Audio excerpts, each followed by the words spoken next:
ഈ പേരൂക്കട കവടിയാറ ഭാഗത്തു നിന്ന് എന്നെ കണ്ടുപോകരുത്, ഇങ്ങോട്ടങ്ങ് നാട് വിട്ട് പൊക്കോളണം എന്നാണ് ഈ SI എന്നോട് ലാസ്റ്റ് പറഞ്ഞത്. നമ്മളെ ജാതിയുടെ ഇത് വെച്ചാണ് ഇവർ ഇത്രയും ക്രൂരത എന്നോട് ചെയ്തത്. Welcome to my YouTube channel എൻ്റെ വഴികൾ. ഏവർക്കും എൻ്റെ വഴികളിലേക്ക് സ്വാഗതം. ഇനിയും എൻ്റെ ചാനൽ സബ്സ്ക്രൈബ് ചെയ്യാത്തവർ സബ്സ്ക്രൈബ് ചെയ്യുക, എൻ്റെ വീഡിയോ ഇഷ്ടമായി ലൈക്ക് ചെയ്യുക, തുടർന്നും എൻ്റെ വീഡിയോകൾ ലഭിക്കുന്നതിന് വേണ്ടി ബെല്ലൈക്കൺ അമർത്തുക.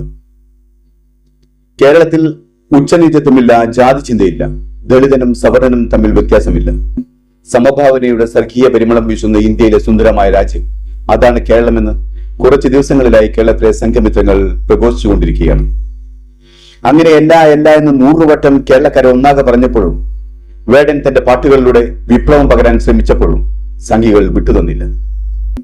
അത് രാജ്യത്ത് വിഘടനവാദം ഉണ്ടാക്കാൻ ശ്രമിക്കുന്നതിന്റെ ഭാഗമാണ്. സമുദായ ധ്രുവീകരണത്തിന് വേണ്ടി ജിഹാദികളുടെ ഒത്താശയോടെ വേടൻ കലിതുള്ളി പറയുന്നതാണ് എന്നൊക്കെയാണ് ആക്രോശിച്ചത്. ഇപ്പോൾ ഇതാ തിരുവനന്തപുരത്ത് 2 പവൻ മാല മോഷ്ടിച്ചു എന്ന പേരിൽ ബിന്ദു എന്ന് പറയുന്ന ഒരു പാവം ദളിത് സ്ത്രീ ക്രൂരമായി പീഡിപ്പിക്കപ്പെട്ടിരിക്കുന്നു. സമൂഹത്തിന്റെ താഴേക്കിടയിലുള്ളവർക്ക് ലഭിക്കേണ്ട പ്രത്യേക പരിഗണനയോ സ്ത്രീക്ക് ലഭിക്കേണ്ട സ്ത്രീ എന്ന പേരിൽ ലഭിക്കേണ്ട പരിഗണനയോ, എന്തിന് ഒരു സാധാരണ പൗരക്ക് ലഭിക്കേണ്ട പരിഗണനയോ ആ പാവം ദളിത് സ്ത്രീക്ക് ലഭിച്ചില്ല. സാംസ്കാരിക കേരളം ലജ്ജിച്ച് തല താഴ്ത്തേണ്ട വാർത്തയാണ് കേരളക്കര ഒന്നാകെ പടർന്നുകൊണ്ടിരിക്കുന്നത്. ബിന്ദു എന്ന ദളിത് സ്ത്രീക്കെതിരെ അവർ ജോലിക്ക് പോകുന്ന വീട്ടിലെ വീട്ടമ്മ 2 പവന്റെ മാല മോഷ്ടിച്ചതായി പരാതി നൽകുന്നു. പരാതി ലഭിക്കേണ്ട താമസം ആ സ്ത്രീ കള്ളിയാണെന്ന് പോലീസുകാർ തീരുമാനിക്കുന്നു. പോലീസ് ബിന്ദുവിനെ പോലീസ് സ്റ്റേഷനിലേക്ക് വിളിപ്പിക്കുന്നു. താൻ മാല മോഷ്ടിച്ചിട്ടില്ലെന്ന് കരഞ്ഞു പറഞ്ഞിട്ടും മേലാളിന്റെ മനസ്സുള്ള പോലീസിന്റെ ചെവിക്കകത്തേക്ക് അത് കയറുന്നില്ല. ഒരു തൊണ്ടി മുതലോ തൊഴിവോ ലഭിക്കാത്ത സാഹചര്യത്തിൽ പോലും ആ സ്ത്രീയെ മാനസികമായി പീഡിപ്പിക്കുന്ന രൂപത്തിൽ ചോദ്യങ്ങൾ ചോദിക്കുകയും ആക്ഷേപിക്കുകയും ചെയ്യുന്നു പോലീസ്. ദാഹിക്കാൻ വെള്ളം ചോദിച്ചപ്പോൾ കക്കൂസിൽ പോയി കുടിക്കാൻ ആവശ്യപ്പെടുന്നു. സന്ധ്യ വരെയും കുറ്റമേൽക്കാതിരുന്ന ബിന്ദുവിനെ അവരുടെ പെൺമക്കളെ കൂടി കേസിൽ പ്രതിയാക്കുമെന്ന് ഭീഷണിപ്പെടുത്തുന്നു. നേരം ഇരുട്ടിയപ്പോൾ തന്റെ പെൺമക്കൾ കൂടി കേസിലകപ്പെട്ട് സ്റ്റേഷനിലേക്ക് വരുമെന്നുള്ള പരുവത്തിലായപ്പോൾ ആ പാവം സ്ത്രീ കുറ്റം സ്വയം ഏൽക്കുന്നു. പരിശോധിച്ചു. നല്ല വിളിച്ചല്ല SI ആണ് വിളിച്ചത്, SI പ്രസാദ്. ഞാൻ കൂടി കേട്ടിട്ടില്ല, അങ്ങനത്തെ ചീത്തകളൊന്നും ഞാൻ കേട്ടിട്ടില്ല. നിന്നെ കൊണ്ടുപോകും, നിന്റെ മക്കളെയും കൊടുക്കുമെന്ന് ഈ പ്രസിഡന്റ് എന്ന് പറയുന്ന സാറ് ഈ പോലീസുകാരൻ പറഞ്ഞു. പിന്നെ എനിക്ക് പിടിച്ചു നിൽക്കാൻ പറ്റില്ല. ബാത്റൂമിൽ പോയി കുടിക്കാനാണ് എന്നോട് പറഞ്ഞത്. രാവിലെ ഒരു 11 എൻ്റെ ചേട്ടന് കാപ്പി വാങ്ങിച്ചു കൊണ്ടുവന്നിട്ടും ഈ പോലീസുമാർ എന്നെ കഴിക്കാനോ ഒന്നിനും എന്നെ സമ്മതിച്ചില്ല. ഈ പേരൂക്കട കവടിയാറ ഭാഗത്തു നിന്ന് എന്നെ കണ്ടുപോകരുത്, ഇങ്ങോട്ടങ്ങ് നാട് വിട്ട് പൊക്കോളണം എന്നാണ് ഈ SI എന്നോട് ലാസ്റ്റ് പറഞ്ഞത്. നമുക്ക് ഭംഗിയില്ല, നമ്മളെ ജാതിയുടെ ഇത് വെച്ചാണ് ഇവർ ഇത്രയും ക്രൂരത എന്നോട് ചെയ്തിട്ടുള്ളത്. ആ പാവം സ്ത്രീയുടെ കണ്ണീരിന്റെ കാരണക്കാരായവരുടെ പാപം കഴുകിക്കളയാൻ ഏത് ഗംഗക്കാണ് കഴിയുക? അധസ്ഥിതരുടെ ഉന്നമനത്തിന് വേണ്ടി ഒരുപാട് പദ്ധതികൾ എഴുതി വെച്ചിട്ടുള്ള രാജ്യമാണ് നമ്മുടെ രാജ്യം. അവർക്ക് നീതി ലഭിക്കുന്നതിന് വേണ്ടി ഒരുപാട് നിയമങ്ങൾ എഴുതി വെച്ചിട്ടുള്ള നാടാണ് നമ്മുടെ നാട്.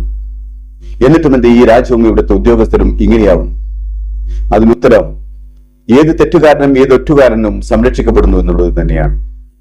ഒരു സ്ത്രീയെ, അതും പട്ടികജാതി പട്ടികവർഗത്തിൽപ്പെടുന്ന ഒരു സ്ത്രീയെ ഒരു രാത്രി മുഴുവൻ പോലീസ് സ്റ്റേഷനിൽ വെക്കാൻ നിയമം അനുശാസിക്കുന്നില്ല. എന്നിട്ടും എന്തേ ഇവിടെ ഇങ്ങനെ എന്ന ചോദ്യത്തിന് ഇതേ മറുപടി പറയാനും നമുക്ക് ഭംഗിയില്ല, നമ്മളെ ജാതിയുടെ ഇത് വെച്ചാണ് ഇവർ ഇത്രയും ക്രൂരത എന്നോട് ചെയ്തിട്ടുള്ളത്. ഞങ്ങൾക്ക് ഭംഗിയില്ല, ഞങ്ങളുടെ ജാതിയുടെ കുറവ് വെച്ചാണ് ഇത്രയും ക്രൂരത എന്നോട് അവർ ചെയ്തത്. ആ ദളിത് സ്ത്രീയുടെ കണ്ണിൽ നിന്നും അടർന്നു വീണ കണ്ണീർത്തുള്ളികൾ, അവരുടെ മുറിഞ്ഞു പോകുന്ന വാക്കുകൾ, അവരനുഭവിച്ച വേദനയുടെ അവഹേളനത്തിന്റെ ആകത്തുക അതിലുണ്ട്. ഇത് ദളിതരുടെ മാത്രം പ്രശ്നമല്ല. സമൂഹത്തിൽ ആരാരും ആശ്രയിക്കാനില്ലാത്തവരുടെ, സാമ്പത്തികമായി പിന്നോക്കം നിൽക്കുന്നവരുടെ, രാഷ്ട്രീയമായി പിന്തുണ നൽകാൻ ആരാരുമില്ലാത്തവരുടെ എല്ലാവരുടെയും കേരളത്തിലെ ഇന്നത്തെ അവസ്ഥയാണ് ഇത്.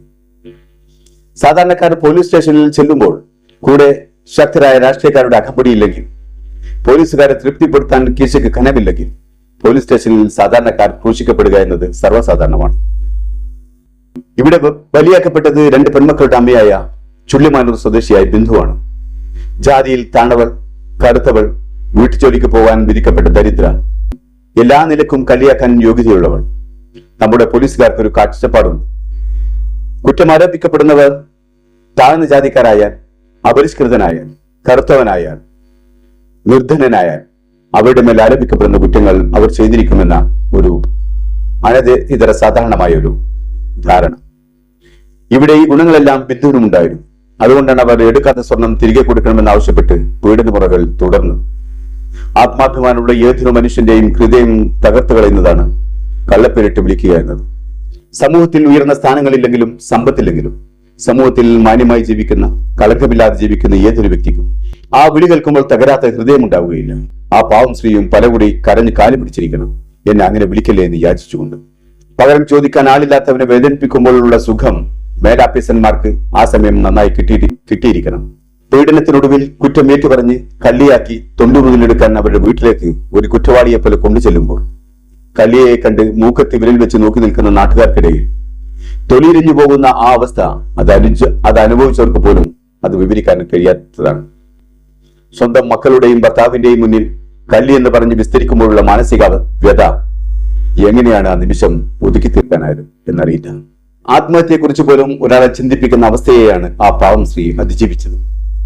വീട്ടിൽ കൊണ്ടുവന്ന് വീട് പരിശോധിച്ച് തൊണ്ടുമുതൽ കിട്ടാതെ തിരിച്ചു കൊണ്ടുപോകുമ്പോഴും ആ സ്ത്രീയെ ക്രൂരമായി വേട്ടയാടുന്ന പോലീസുകാർ ആ രാത്രി അവരെ ഉറങ്ങാൻ സമ്മതിക്കുകയോ അവർക്ക് ഭക്ഷണം നൽകുകയോ ചെയ്തില്ല.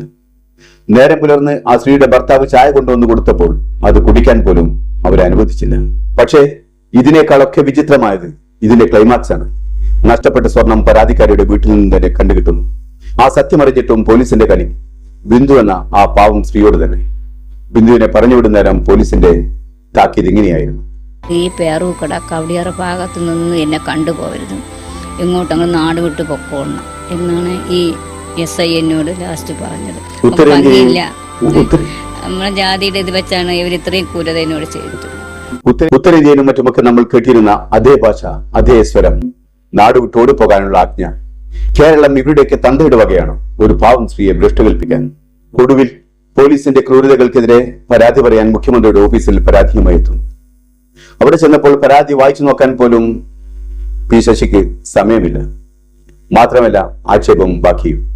ഇവിടെയാണ് വേടന്റെ പാട്ടുകളുടെ വരികൾക്ക് ജീവൻ തുടിക്കുന്നതും അത് അഗ്നിശരങ്ങളായി ആളിപ്പടരുന്നതും.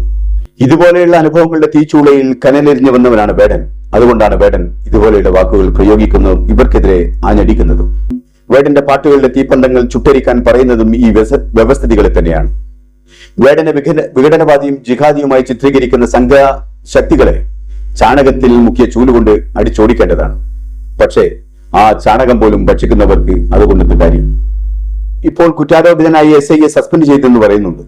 സസ്പെൻഷൻ വെറും തട്ടിപ്പ് മാത്രമാണെന്ന് ഇതുവരെയുള്ള സസ്പെൻഷനുകളെ ജനങ്ങളെ ബോധ്യപ്പെടുത്തിയിട്ടുള്ളതാണ്.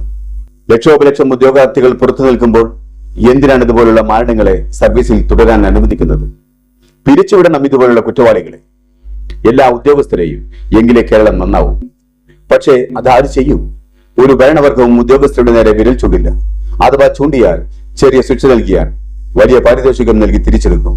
അവർ പൂർവാധികം ശക്തരാകുകയും ചെയ്യും. പണ്ട് താഴേക്കിടയിലുള്ളവന്റെ ആശയും പ്രതീക്ഷയുമായിരുന്നു ഇടതുപക്ഷം. ആ ഇടതുപക്ഷത്തിന് ഇന്ന് ആ ഇടത് എന്നത് കൈമോശം വന്നിരിക്കുന്നു.